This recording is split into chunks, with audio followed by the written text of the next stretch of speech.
Hi, I wasn't planning to do another repair video quite so soon, but unfortunately I put 240 volts across this DC load, and since I'm repairing it, camera on, let's get on with it.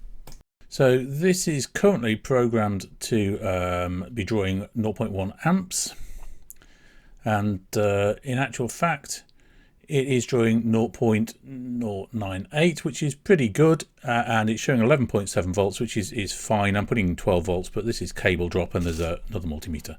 But yeah, here we go. We're actually supplying 0.145, so 145 milliamps. So that's absolutely no good. Confirm it on the meter down here. So yeah, so it is got a very nasty offset, and that offset does vary with the voltage that I'm putting in. So it's operating as though there is a parallel resistive load in place. So we'll crack it open, see what we can find.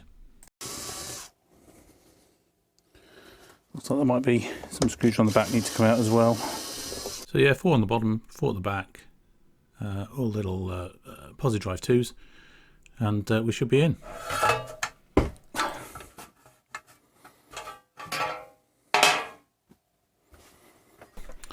So this thing went with a huge bang when it failed, and I was kind of hoping that in here somewhere I might see some very obviously expired components, but certainly doesn't seem to be the case. Just having a quick look along these MOSFETs on this side, but yeah, nothing obvious, and this is very unfortunate because I do not have a service manual or circuit diagram for this, so we're going to have to do a little bit of reasoning.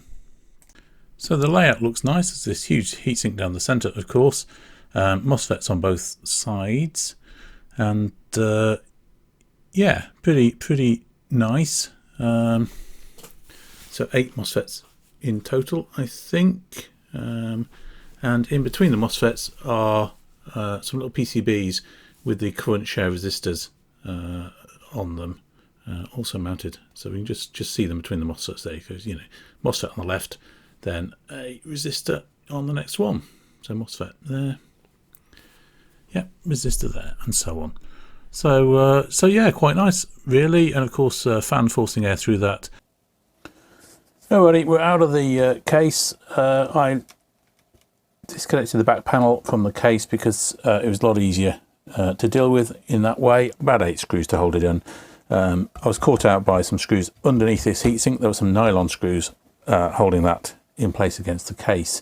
It's already fastened in place against the board, but they'd also decided to evidently make sure that this board wouldn't flex with the weight of that on it. So need to make sure I put those back in when I finished. So we can see the input stage. We've got positive on the right and negative on the left, and these are of course very high current. So, and what have we got next then? Next we've got the current shunt. So this is the very low resistance current shunt for high current. So I measured it at 0.01. That seems to be fine. And in front of that, we've got a couple of 1 ohm high wattage resistors, which also measure absolutely fine. So next up, we've got some big capacitors. So they're 0.22 microfarad, and they look okay as well. They're 250 rated, so no fears. And here we've got some MOVs. There are actually 3 MOVs at the front. So the 2 at the front look okay. They're measuring infinity, and the middle one, unfortunately, seems to be a few hundred K, but it might not be the MOV, of course. It could be the rest of the circuit. And we've got some capacitors down the side, but they look okay as well. They're 1 kilovolt capacitors, so I've got no fears about those. But I will just pop these MOVs and double check that they are okay before I proceed, because you know, that is the input protection circuitry, although it's really for high voltage static electricity and things like that, not for 250 volt mains. Okay, so I was hoping this conformal coating might just decide to give way with a little bit of heat, but it is not playing ball, unfortunately. So I've had to do quite a bit to physically scrape the pins. I don't seem to have a solvent that he's happy with. And the other thing that I'm doing is applying a lot of solder to try and get good thermal transfer. Okay, I've got the first two out, and yeah, they test infinity resistance. There's nothing to worry about with them. So just taking a quick look at the capacitors, yeah, and they are, yeah, for 470 pf, 1 kilovolt, so no worries. I'll pop out the other MOV and measure that one, but I doubt it's a problem. So our input stage seems to be okay, and our input resistors, so this leaves us having to think about what could be going wrong further along. Now the thing is, of course, that our voltage seems to be measuring about right, and our current is tracking okay. So that would imply that the section which is setting the desired current and measuring it, which I think is just here, is probably working perfectly well. There's literally just some offset somewhere, a bit of resistance across the input that shouldn't be present. And I think one of these is a DAC and the other one is an op amp. Now there's plenty of other op amps, so this signal is probably getting split up to be controlling the various different MOSFETs. But yeah, so we're going to have to try and work our way through some of that, and I think I'm going to apply some voltage to this so that I can just sort of see what's going on. Now the section over here that I'm pointing at, I think is like range switching. There's a load of 7/4 logic across the back. I'm not going to touch that unless later on I discover that one of the ranges doesn't work. But at the moment, yeah, it just looks like something across the input. Okay, let's take a quick moment to look at the theory of how these DC loads work. So here we've got the usual configuration, which is a MOSFET and a resistor across the supply. So we've got 10 volts coming in, 0 volts at the bottom. So that's our input to our load. We would like to draw 1 amp for that 10 volts. And we have a 1 ohm, let's say, for example, in this instance, load resistor in our load. So that means that we must have 1 volt at the top of that resistor then, because that's Ohm's law. Current is going to flow through from the positive to the negative, conventional current flow, through the MOSFET, through the resistor, and there's nowhere else for it to go. It is insulated gate, so all the current that we take through the resistor is going to go from the top line to the bottom line in this diagram. So so yeah, all we've got to do is apply some voltage to the MOSFET so that it conducts enough that we have 1 volt at the top of that resistor. So we can see it as a resistive divider network. We obviously need 9 ohms for 10 volt, but if it was 12 volts we'd need a different, and so on. And we could try and calibrate some sort of voltage to work out what voltage equals what current, but it won't work because, of course, as soon as these components start heating up, they will shift in value and everything will be all over the place. So our first improvement is we get a feedback circuit to monitor that we are actually getting 1 volt, and we use an op amp for that. And this is just a negative feedback op amp buffer. So we've got 1 volt going in on the positive. The op amp will drive the output in whatever direction is needed so that we get 1 volt on its negative input. And since 1 volt at the top of the 1 amp resistor must mean 1 amp is flowing through it, 1 volt equals 1 amp. If we change the resistor, of course, then we get a different proportion between the voltage and the current. Okay, but in our device, we actually have lots of MOSFETs. We've got 8 in total.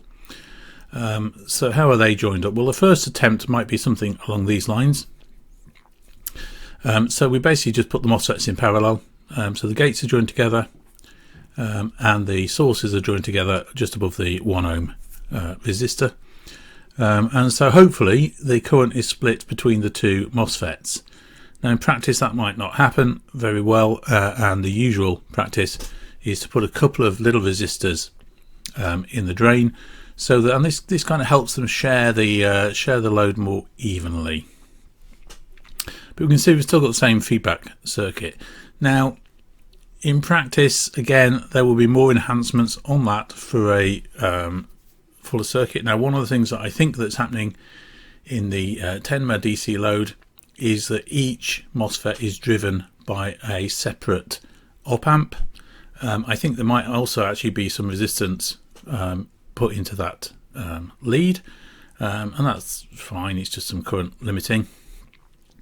And the other thing that's almost certainly happening is that instead of just feeding straight back into the negative feedback route into the op amps that are setting the value, we have some sort of current sense amplifier on the resistor. So our lowest resistor is very low at 0.01 ohms. So we're almost certainly multiplying that up by 10 or 100 times before we feed it back into our feedback circuit. And the other reason for that, of course, is that we can't possibly put any sort of resistance across this 1 ohm resistor, because it will change its value and then the device won't be accurate. So we do have to do something in terms of multiplying that up and providing a really high impedance buffer before the rest of the circuits, and we're going to be feeding voltmeters and all sorts of things off the back of this. So there you go. That's the basic working principle. Just to have a look and make sure that I am right in my suspicion that there's a resistive short circuit across the input. So I haven't plugged the device in. I've got my power supply turned on, and I'm going to wind in 12 volts. This is turned on and its output is turned on, and here's my current offset that I saw. So yeah, that's definitely finding a resistive path between the 2 points, because this is actually powered off and there should be 0 current flowing at the moment, and I've got 30 milliamps, and if I wind this up, yeah, we get a linear increase. Hang on a minute, I just want to look at the front panel and make sure that I don't actually put too much voltage into this. Yeah, 120 volts I think will be fine. A bit faster than that maybe.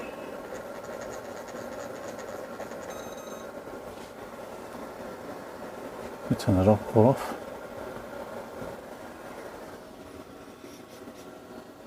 I think we have smoke, I just can't tell where it was coming from. So all on, 15 volts, 44 milliamps is flowing. So I do have a bit of suspicion really that whatever was causing, whatever let out the smoke is now very dead and is not going to help us out again.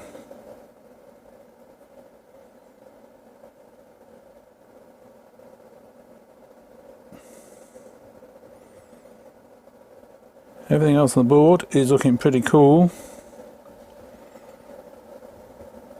In the input terminal 25 degrees, nothing. This I think is more of a reflection than anything else. 41, what's that on?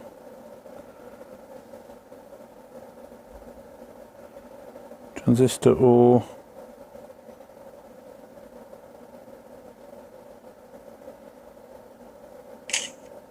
just take a snapshot of that.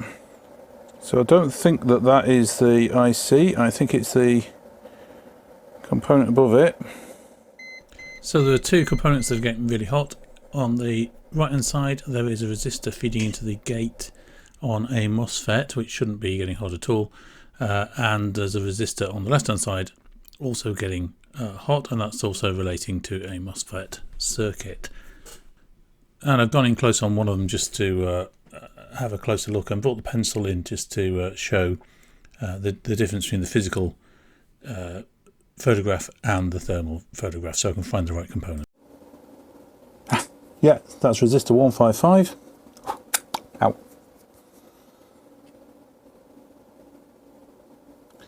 And resistor 217. Okay, so, well, that's good news. We've begun to narrow things down a little bit.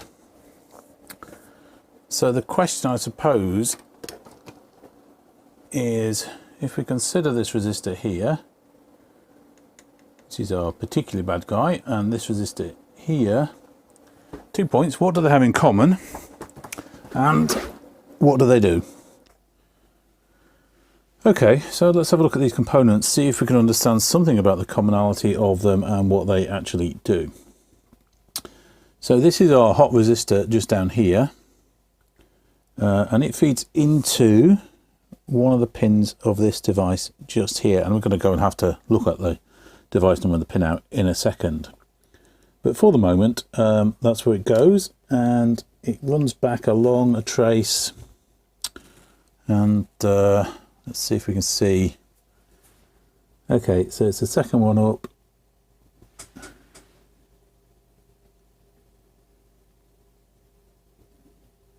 Yeah, really, really. Oh, I've got the right line. So that resistor joins the op amp to the gate of the MOSFET, and there shouldn't really be any current flowing through that, so that implies the MOSFET is almost certainly short-circuited. So the other guy I said was resistor 155, and I think we're not going to be able to see this one very clearly. So 155 is going to one of the pins of this transistor, Q11, and buggering off somewhere through this via, unfortunately. Okay, so this section appears to be 4 operational amplifiers in total in 2 packages, and they are both driving the gates and handling the feedback from the drain of each of the MOSFETs, pretty much as we showed in the diagram. So the MOSFETs are a bit suspect, and I should get some spares in anyway. IRFP 260N, so that's a 200 volt 60 amp MOSFET. Having a quick look at the price, they are a £5 in Farnell's, £3.60 in DigiKey, and I have managed to find some older stock at £1.60, so I'll be buying a pack of 10 of those. So picking up MOSFETs and op amps just to be on the safe side. The op amps were a huge price as well in DigiKey and Farnell, virtually no stock, and what was left was the really, really pricey stuff. I did manage to find some a bit better price. So resistors and transistors, of course, I've got plenty of those in stock, so we'll just wait for the orders to arrive and then I can crack on. And they have arrived, so box of bag of 10 MOSFETs and a bag of 10 op amps. So according to our diagnostics, this MOSFET and this MOSFET were very suspect, and I wonder if there's another one on the other side, but one step at a time. I'm going to replace these 2 MOSFETs to begin with, replace the 2 resistors that got overheated, and then we'll see how close that gets us to a resolution. That's quite a nice little design, quite helpful. Okay, so I've loaded up my tester software. Let's see what it makes of the first MOSFET, the one with the really hot resistor next to it. And the result is that it is short-circuited, so very much as we suspected. Let's test the other one. Ow! That desoldering tool is seriously, seriously hot. Okay, so warning for beginners. Desoldering tools are bloody hot. Let's see what this guy has to say for itself.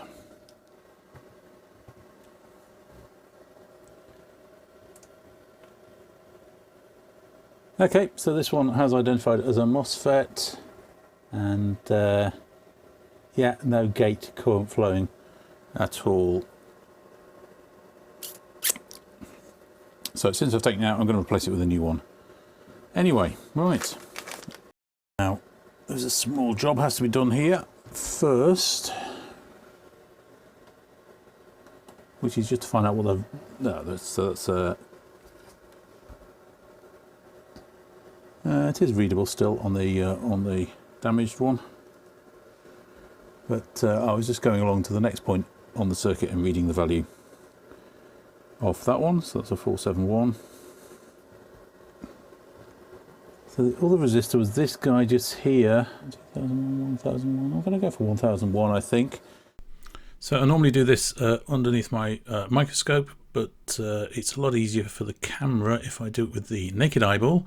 But that might mean it's a little bit rough and ready and wiggly, but I'll do my best, and the soldering might suffer too. Okay, just applying a little bit of flux there.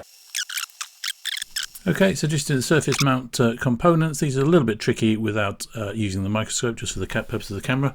And then I'm going to put the MOSFETs in and refresh the heatsink compound and things like that.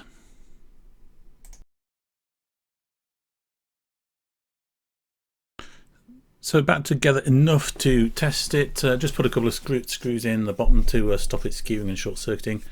I'm going to apply some currents. Now we can have some errors of up to a couple of milliamps because that would be the position in the right hand digit, but hopefully it will be close. So I'm pretty pleased with that. I'm going to call up 0.05 and turn it on. 0.048, 49 milliamps over there. So I'm pretty pleased with that. We appear to be honestly reporting what we are drawing now, although I suspect this is rounding up and this one's rounding down, but you know, to within last digit. Okay, so I've got it reassembled and I'm just putting it through its paces at the moment. So 0.3600 amps requested, 0.359 delivered, 0.3597 delivered.